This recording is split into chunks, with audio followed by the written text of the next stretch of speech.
Welcome back to NPC Next Portable Console. I'm John Voorhees, and I've got Federico Viticci with me. Hello, John. How are you? Oh, you've got a friend there with you. And I don't mean Brendon Bigley, who's also with us today. Hey, Brendon. Blowing kisses at the camera, Mr. Brendon Bigley. I'm not a always. friend. No, you're not just a an friend. I'm acquaintance. just a controller. An acquaintance of ours, Mr. Brendon Bigley, is for some reason on the show with us today. Yeah. Just dropping in. Yeah, I wasn't doing anything else this morning.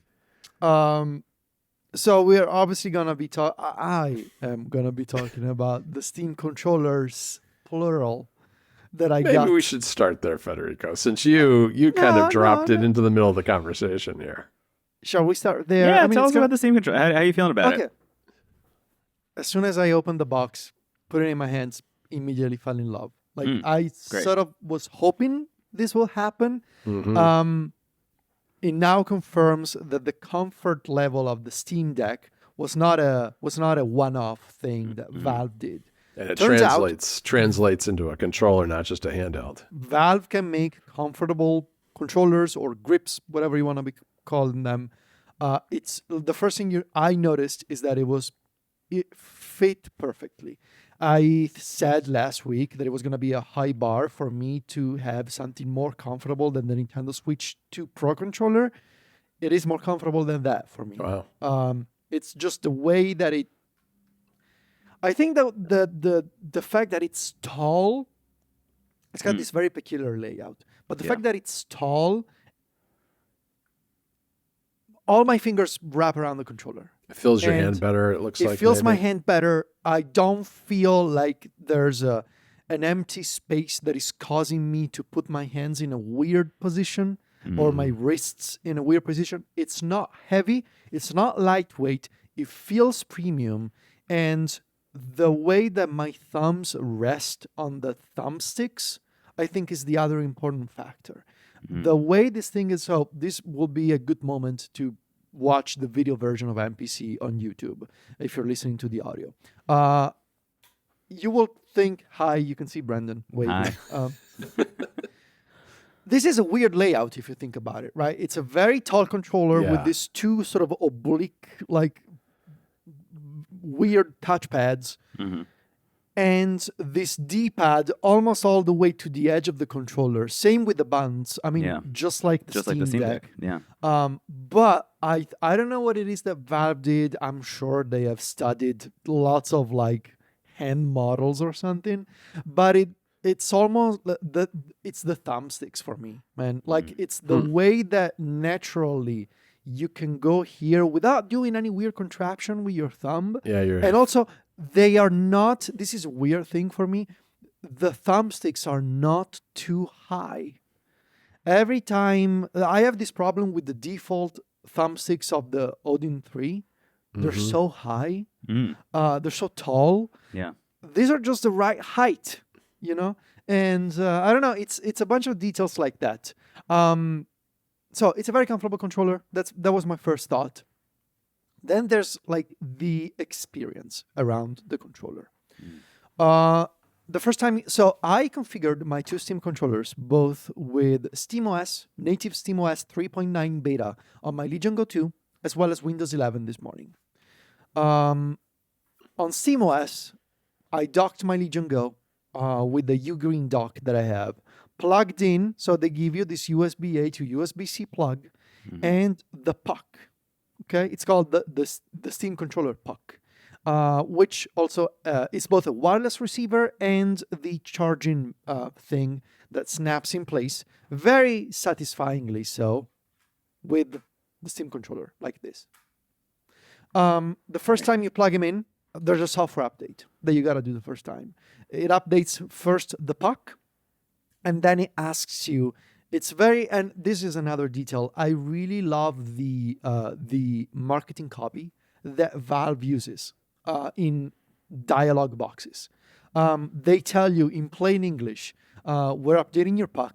Next, we're gonna be updating your controller.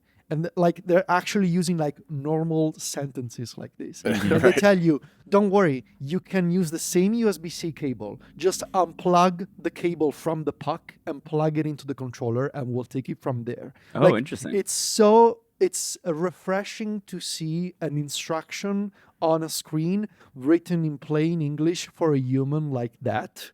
It sounds silly, but dialogue box, and this is totally It's like pretty rare. dialogue boxes can be so pretentious or obscure sometimes. Yeah. They can either be pretentious if you're Apple or obscure if you're Microsoft. And this is just like regular English. So you update the controller. You see the controller as an LED indicator here that turns on with different colors depending on what it's doing. When it's updating, it's red. When it's done, it's green. And then when it turns on, it turns white. The controller makes different sound effects. You probably have seen the viral videos of people dropping the controller from a certain height. The controller screams. It does make a scream. It does the Wilhelm scream. Yeah. It does the Wilhelm scream. There is no speaker, but there must be some kind of small speaker inside because that's what makes a chime when the controller is paired, as well as the aforementioned scream. I assume it's the haptic engine, because don't haptic engines work on essentially a sound basis? I mean, can they make beeps? I don't know. Maybe not beeps. I think they can. From what I heard, when the Wilhelm scream thing first started getting passed around, people were assuming that it was the haptic engine doing it. Interesting. The haptics are really good, I would say. They're really balanced. You don't really feel a weird vibrating sound. It's very natural. Set to a medium strength by default, which I think is the right call. The touchpads feel just like the Steam Deck when you sort of glide over them. You feel that haptic feeling right over the touchpads. So far, they are the part that I've found to be the most useless, to be honest. And mind you, I'm not a huge user of the touchpads on the Steam Deck either. Yeah. They're kind of useless in that when you pair on Windows and you are inside a game, they work with whatever setting you've configured the controller to use, which I'll get to in a minute. But then I couldn't get them to work outside of a game with the Windows UI, which was kind of weird. I thought they would be moving the cursor. They don't. That's what I've heard. Yeah. So that's I kinda feel like strange. that's a software update I'd like to see at some point. It feels like one of the most obvious changes to make to the way it interacts with Windows. I also wanted to mention when you connect to Windows the first time, you also go through the same process, but inside of the Steam app. So as long as Steam is open, you got to update Steam. You're going to plug it in. It's going to say Steam controller detected in the Windows 11 tray. And then it's going to guide you through the same software update, which is more broken, of course, than on native SteamOS because it's Windows. So I had to force quit Steam after the puck was done updating. I reopened Steam and it picked up again the controller and said, oh, but we got to do the controller update. So all of that took about a minute. It's fine. So a big part of this controller is, I mean, beyond the fact that it's just so nice to just put this thing on and it charges. And then when you detach it, it acts as a wireless receiver. You can actually go in settings and you can see live on SteamOS the radio signal strength. What's it measured in, John? Like decibel per meter or something like? What is dBm? I don't know. I don't know what they're using. It's that unit that you often see when you gotta measure like the strength of a radio signal. Yeah. And so I was walking around the living room and seeing the signal drop. That's fun. Quite impressive. Now, you can customize a lot of things about this controller, especially on SteamOS. You press the Steam button, the Steam overlay comes on, you go to controller settings. There's already native support for the Steam controller. You can customize just about anything. But you can also, so this controller has these back grips, right? So there's L4, L5, R4, R5. These are disabled by default. So I was playing Pragmata yesterday, and I went in.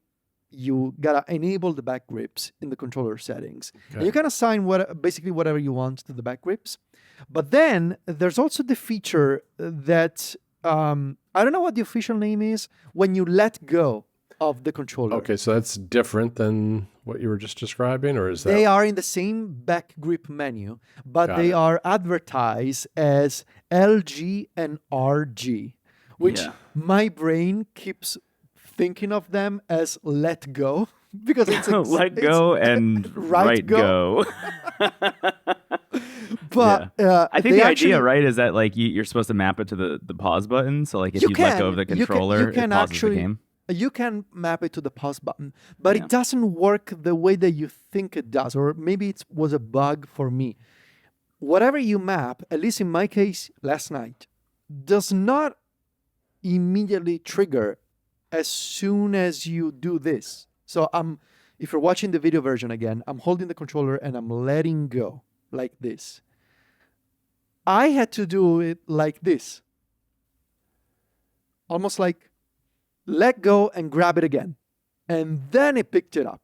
Oh, so I'm not sure if this is the way it's supposed to work or if it's a thing that Valve is trying to balance, because maybe you don't want to be accidentally triggering the LG and RG buttons anytime it picks up a slight detachment from the controller. Right. The gesture needs to be really obvious that you are letting go of the controller for like a second.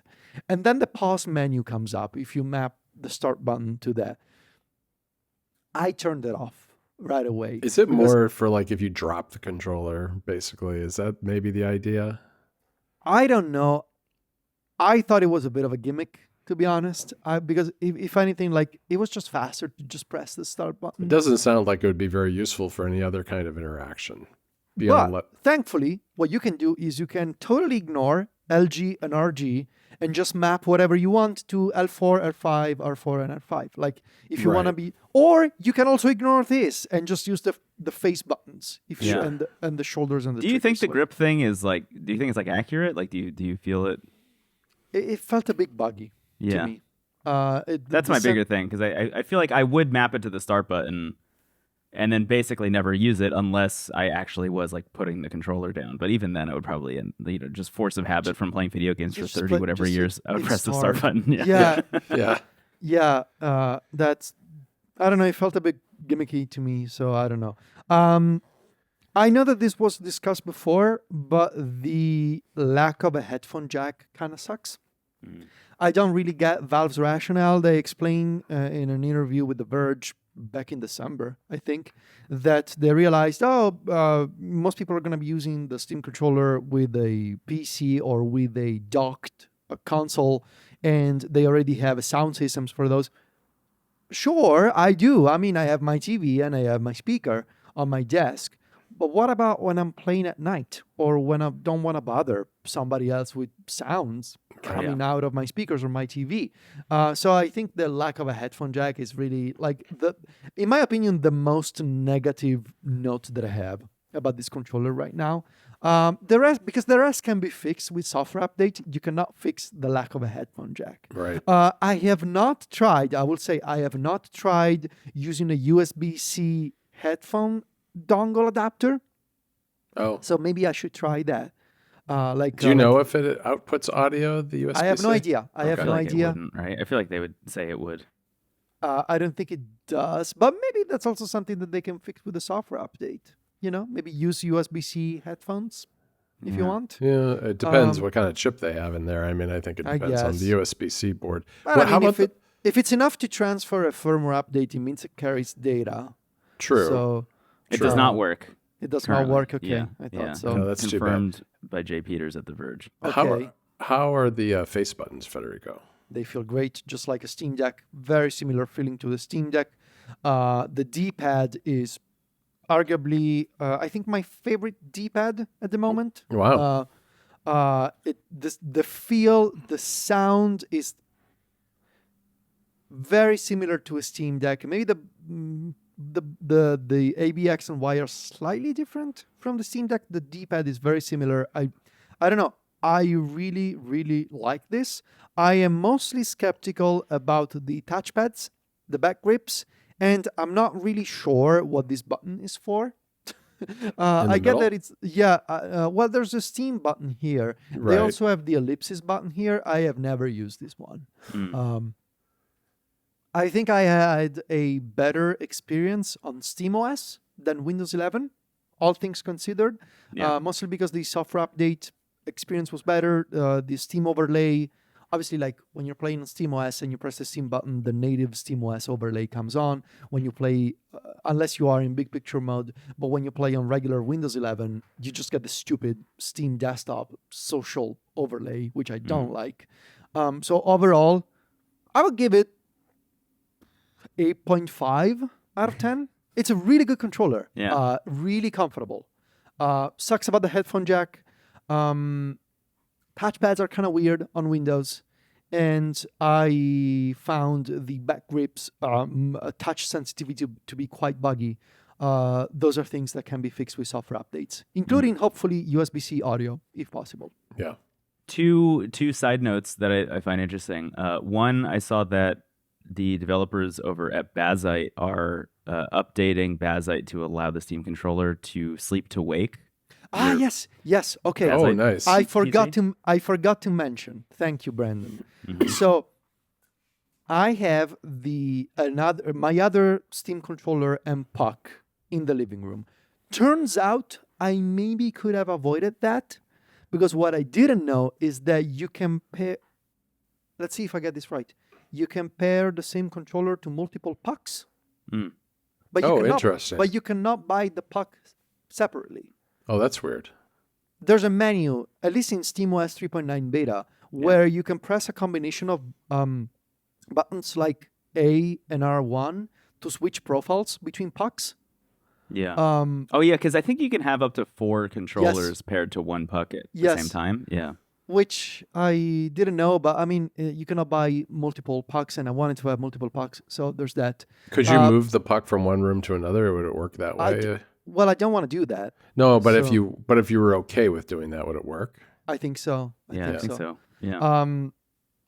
Anyway, I have the living room puck plugged into the back of my Ugreen dock. Now, this Ugreen dock, when I connect to my Legion Go 2, the display turns off, and I see the SteamOS UI on the TV. Right. I tried. So sleep works from the controller. So this is native SteamOS. This is not Bazite. This is not a third-party thing. SteamOS 3.9 beta, so supposedly the more advanced track of SteamOS. You can put a Legion Go 2 with SteamOS to sleep from the controller. The controller does not wake the Legion Go 2 back up from sleep. In fact, after I put the Legion Go 2 to sleep from the controller, I couldn't wake it back on in any way. I had to force shut down the Legion Go 2. It wouldn't recognize the controllers anymore. It wouldn't wake up anymore. I think it's a bug with SteamOS 3.9 beta, but the controller doesn't wake it back up. So it's not just a Bazite limitation. It's also the same on SteamOS at the moment. Interesting. The other thing I was going to mention, there are already a bunch of people who have made 3D printed charging stands on Etsy which that you can I go get. need. Thank you, Brendon. I will go look for those right after we're done. I will say I still feel like I'm fine without this. I'll probably get one eventually, but I think, while there are all these bugs getting worked out, and while people are starting to figure out like new weird things about the Steam controller, I'm still kind of fine sitting on the sidelines, I think, for a little bit. I think it's going to be... Did you sign up for the wait list? I did not sign up I didn't even sign up for the wait list. I was like, I'll get one in a couple months, maybe. Yeah. But I have an 8BitDo Ultimate 3 in each room of my house right now, and that controller is great. Works wonderfully on Windows, works wonderfully on SteamOS. I'm totally fine with it. But I do think there will be a point, especially if the Steam Machine is actually coming out relatively soon, as it seems increasingly likely that it is. I'll probably get one around then. I think it's going to be especially nice with the Steam Machine, because supposedly the sleep and resume is going to work properly, because there's going to be more software updates. I think it's a really good controller. Like the Steam Deck, it launched with some bugs. Mm-hmm. Yep. But if we've learned anything from Valve, is that they're going to release a whole bunch of updates for this thing, most likely. They release updates pretty quickly. I did join the list myself. Not that it has made any difference as far as I can tell. There's no indication whatsoever. Like, what happens is they send you an email saying you have 3 days to buy the Steam controller. And I don't know. It's been 5 days. I haven't gotten any emails, and there's no indication of when that might even be. So who knows? Yeah. Woof. So that's the front-loaded Steam controller section. We had some follow-up to get to, and then I guess we're gonna be talking about a couple of news items. We got the RG Rotate, all the three of us. We ordered the RG Rotate at the very least. We ordered the RG Rotate. All silver, right? We all went silver. Yes. metal. All silver.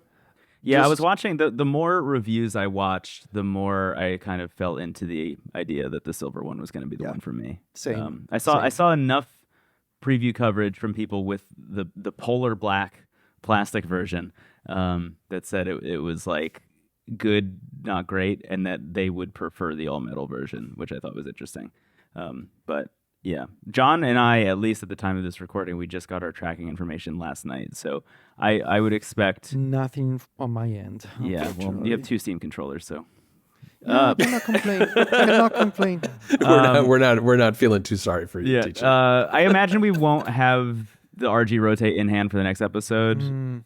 Realistically, the week of the 24th, whenever that episode comes out. When my experience with Anbernic, you get the tracking number, and it doesn't leave China usually for a few more days after that, and then it usually takes quite a while to get through the United States postal The thing we system. learned, though, which I think is interesting and worth considering for like all future Anbernic purchases, is that they simultaneously launched their devices on their own website and on AliExpress. They have like their own AliExpress store. Yeah. Because of the kind of like regimented way that AliExpress handles its shipping, if you order from AliExpress, you will very likely get it first before ordering from the Anbernic store. You would think it would be the opposite, but because I imagine AliExpress works very similarly to Amazon, where like they have to ship a bunch of inventory to an AliExpress warehouse first, which is probably why people who ordered on AliExpress are, I would assume, going to get their RG Rotates like in like this week, the week this episode comes out, instead of the people like us who the schmucks who ordered on the Anbernic website who are going to get it 2 weeks later. Right. But good to know for the future, I guess, if Anbernic ever releases another device that we're all excited about again. Yep, for sure. Yep. The other bit of follow-up, Federico, is that I did go ahead and purchase the Mobapad M12 HD controller for the Switch 2. And, we talked about this a while ago, and comparing it to the Nixie that is out there that was coming out. And each of them has some compromises that I'm not necessarily super happy with, but the Mobapad, I think, has the compromise that I care about the least. Like, there's no chat button, for instance. I don't really care about that too much. And there are some other compromises, but Russ over at Retro Gamecore did a review and was pretty impressed with it. Generally liked it quite a bit, and it was enough for me to kind of seeing it in someone's hands and actually getting a little bit of a better feel for it that way made me finally pull the trigger. So I ordered one, and hopefully I don't have a shipping number yet. So hopefully in a couple of weeks, I'll be able to talk about that a little bit more. I'm excited to hear about it, though, because I was always this close to getting the Mobapad for the Switch 1. So yeah, and I got one, and I was very impressed back then for the Switch 1 with the quality of the thing. And so I'm hoping that this will be sort of similar to that. Nice. Shall we talk about this incredible project? Yeah, tell me about it. I haven't started yet. I'm really excited to hear about your experience with this. It's unbelievable. So it launched as Dusk. It's now called Dusklight due to some trademark thing. So I'm going to try and use the correct terminology. It's a decompilation Yes. of The Legend of Zelda Twilight Princess for GameCube that allows the game to be a native application now on any platform. It's Twilight Princess, the game from GameCube, that now can run natively on Windows, Mac, Linux, Android, even Nintendo Switch 1 if you have it hacked because of Linux and Android. I think not iOS yet, but they said they're working on an iOS version. They're Also. working on an So it like iOS. really is at, like all platforms. It's really amazing. And it launched last week, I immediately went viral. It was in the works for a while. Yeah, I think they And- said 7 years. Yeah, yeah. And the thing about it is, it's the kind of project that allows you to play this game quite faithfully, like it used to be on GameCube, native resolution and everything, or you can unlock essentially like the dusk version of Twilight Princess, which means high resolution, unlocked frame rate, some quality of life enhancements, like walking fast with the iron boots if you want for some reason.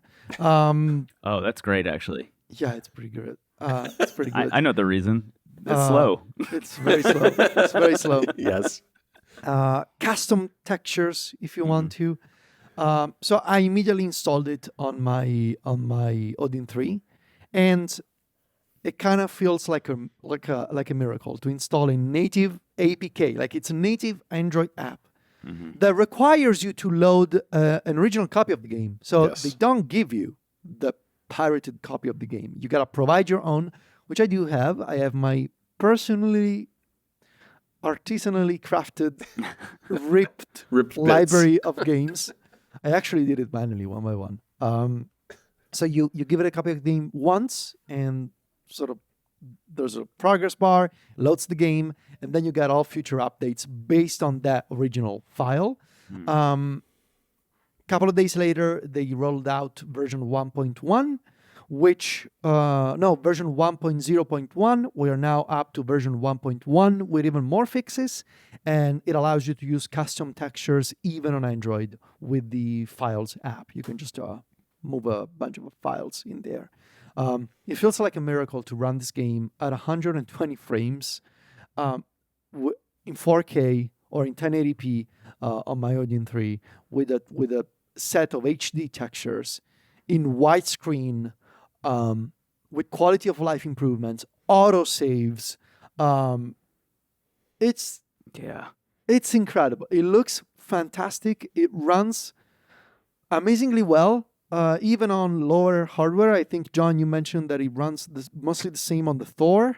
It does. I installed it on both the Thor and the Portal, and it really gets the fans going on the Thor. The Portal, which is a bigger case with a little bit better cooling, not so much, but I can run it at 120 frames there too on both of those. Wow. Yeah. I saw somebody, I'll say they got it running on the RGDS from Ambernick. Really? Not at 120 frames per second, barely at 30, but it works surprisingly well. I mean, look, I think I've said this in every place that I've existed on the internet, but I love Twilight Princess. It is by far my favorite Zelda game. I think it's like the most formative one. It's the first one that I played all the way through. I love this game so much. I'm like floored that this is the one that got the huge native application glow up. Like, I think it's so weird that it's not Wind Waker, because I feel like Wind Waker was the more obvious choice here. Yeah.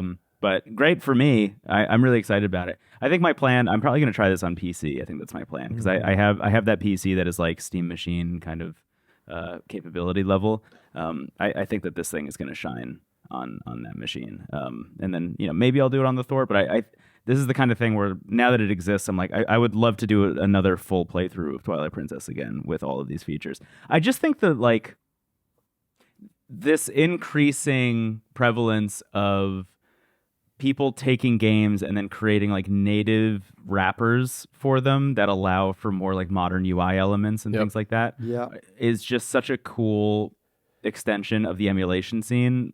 The idea that, there are people making just like bespoke versions of emulators, which is actually not so dissimilar from the thing that I was going to talk about later. But this idea that like we are shifting the way the game works based on years and years and years of like both player complaints, but also just like nice quality of life stuff that's happened in modern and recent years, is a really, really cool advancement, I think. I'm stoked. I'm really excited to check this out. And also a quick correction on my own part. This is out on iOS already if you have AltStore.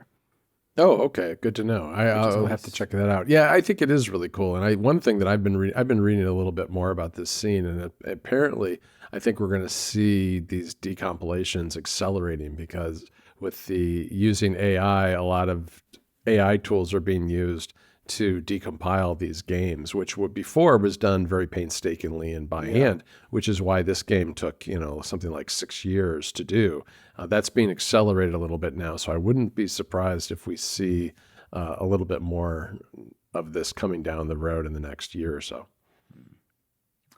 Yep. I think that's only going to continue as well. Speaking of which, John has an interesting AI-related topic for NPC XL, which is, I think obviously, and rightfully so, a lot of people in the gaming community get upset whenever they hear about AI.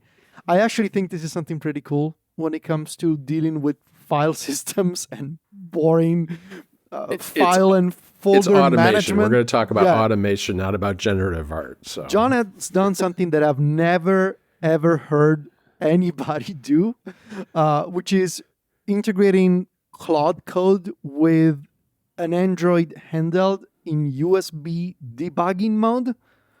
If you are even remotely curious about whatever that means, that's going to be our NPC XL episode. Yes. Right after this. All right, guys. What do you think about this Lenovo handheld that appeared on the internet in the last week or so? This is the strangest looking thing. I think it's an RK3326 handheld, which we've seen like a million times before. It looks just like the Pow Kitty versions of the pretty same low end for Lenovo, I would say. I'm almost up in the air if it's even actually Lenovo. I don't think it's real. I'm seeing speculation that it's not even Lenovo. It's just somebody using Lenovo's branding, which is possible. It's There's just such a weird RGB thing. button in the middle of the handheld, which I can't get over. Yeah. It's like $70. It seems like fine to bad for that price. Yes.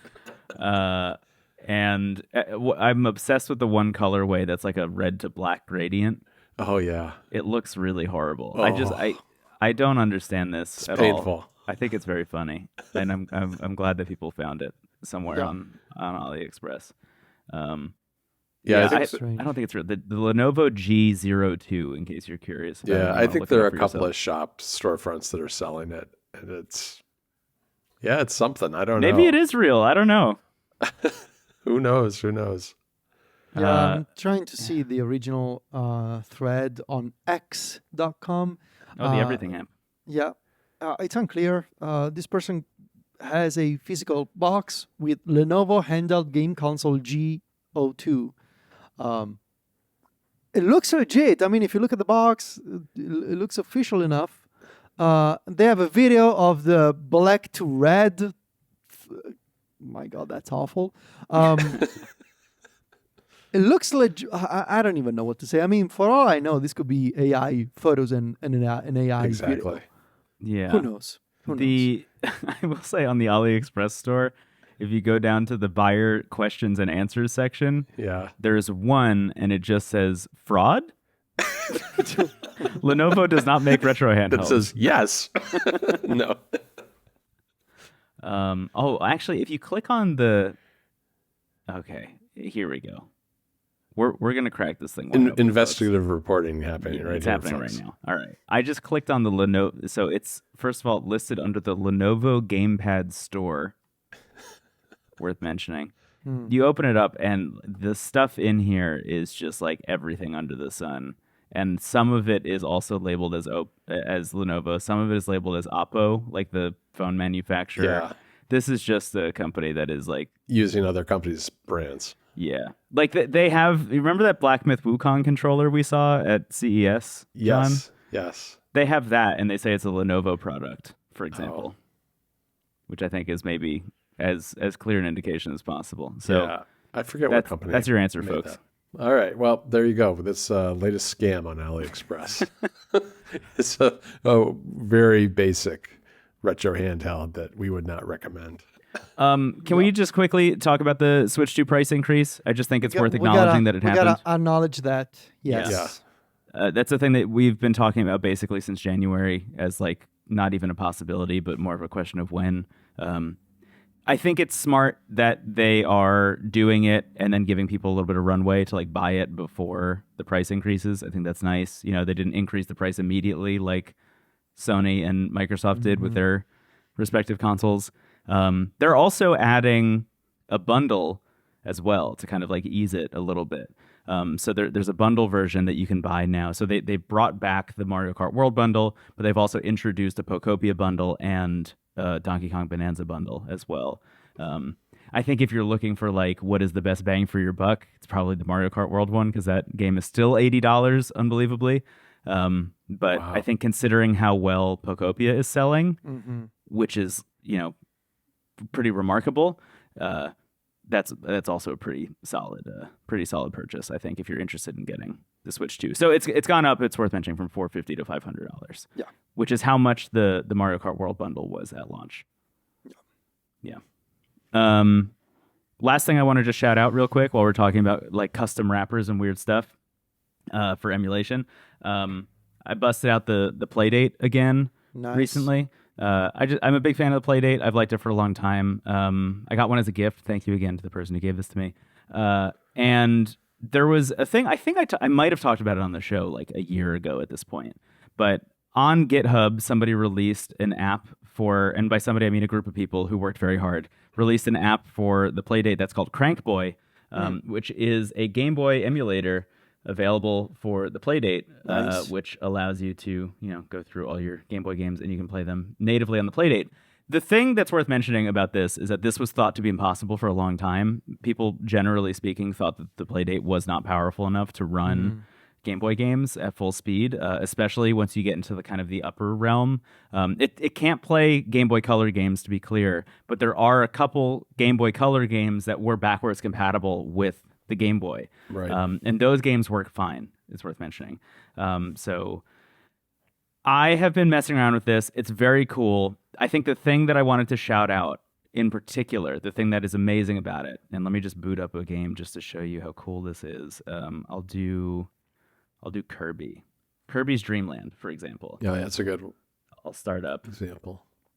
So you boot into the game. It's worth mentioning that already Kirby's Dream Land, like this title screen, is taking up the entire screen of the Playdate, which is a different aspect ratio than the original Game Boy. Right. When you actually hop into actually you can see here, this Yeah. is the original aspect ratio. When you hop into the game itself, they're adding patches to some of these games to allow you to make use of the entire screen. So now you can see Kirby's health over here. When you're fighting a boss, you can also see the boss's health over here, whatever power-ups you have and things like that. But also, amazingly, they're allowing you to use the crank. So I can like inhale and exhale. Oh, that's cool. With the crank in Kirby, which is really fun. So they're adding like actual crank usage to these games as well. Metroid 2 Samus Returns, for example, also uses the entire screen, adds a map to the right side of the saw screen. that looks really, Nice. that's a great idea. Which is unreal. And actually, if you press the like menu button of the Playdate while you're playing Metroid 2, you can see the whole map as well. Like they're in the options over here, they add a thing that's like see whole map, which is really cool. So there, I would say, are 6 or 7 games that have discrete patches on the Playdate, but very cool to see. One of the ones that I find the most interesting is Pokemon Crystal, which is like that is a Game Boy Color game that like technically should not run in this emulator at all. Yeah. There is a patch that just allows it to run on Incredible. CrankBoy, and I think if I was to read in between the lines a little bit, is an indication that they are pushing far past what already was thought to be impossible and trying to see if they can optimize it even further to get Game Boy Color stuff to run on here. I think playing Game Boy games on the Playdate is very interesting, mainly because, you know, it is a like 1-bit black and white screen with no backlight. Yeah. And when you're playing those kinds of games on a screen like this, it does feel very natural. Like it feels almost exactly like it did on the original Game Boy. Mm-hmm. It's a very cool way to play Game Boy games. I would definitely check it out if you have a Playdate lying around. If you're one of those people like me who, you know, played the first season or the first 2 seasons of Playdate games and were like, okay, that was cool, but if they release a season 3, I'll come back to it. It's a way to keep using your old device that's just kind of sitting on a shelf, which is a thing that I'm always looking for. Yeah, that's a great idea. I'm on their mailing list, and I'm always impressed with how many new games are coming out every time that they update their catalog. There's a lot of people building for this, which makes it really neat. Yeah. Yep. I was at an event at NYU. NYU has a thing called the Game Center. I was at an NYU Game Center event last night. It was like a thesis project where all the students who had been building games all year were showing off their games.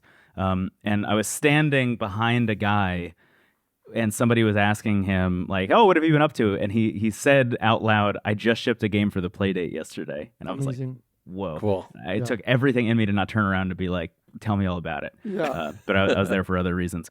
But very cool.